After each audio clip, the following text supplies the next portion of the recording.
انہوں نے کہا دیکھو بابا کوئی پتہ نہیں، کسی دن مجھے یا آپ کو جانا پڑ جائے تو ایک کلاس بھی بنا دو،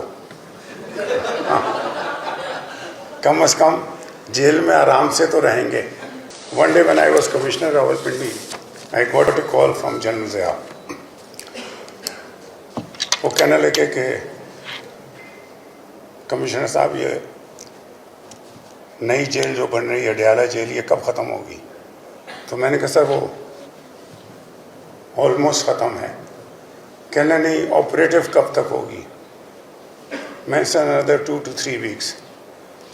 جنرل ضیاء واز کین کہ جیل جو جہاں بھٹو کو پھانسی لگی تھی وہ ختم کر دی جائے تاکہ اس کی کوئی یادگار نہ بن جائے یا رہ جائے. That's why he was very keen کہ اڈیالہ جیل جلد سے جلد کمپلیٹ ہو. اس کے بعد انہوں نے پوچھا کہ قیدیوں کی کچھ کلاسز ہوتی ہیں، وہاں کون کون سی کلاس ہے؟ میں نے کہا sir B and C. B is better class.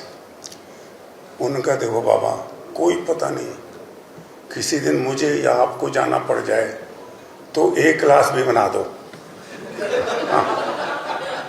Come is come jail میں آرام سے تو رہیں گے. تو میں نے 15 کمرے بنا دیے، not cell, with attached bath rooms.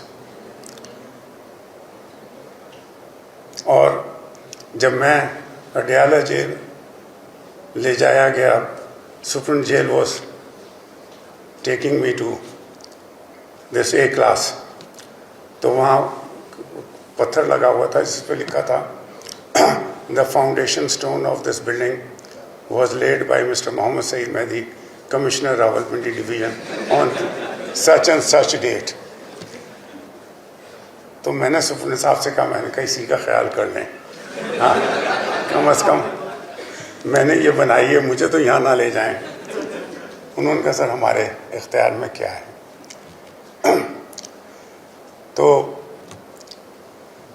تیسرے دن مجھے کورٹ لے جا رہے تھے، تو جب ہم باہر نکلے تو میں نے مڑ کے دیکھا اسی پتھر کی طرف، تو پتھر غائب تھا.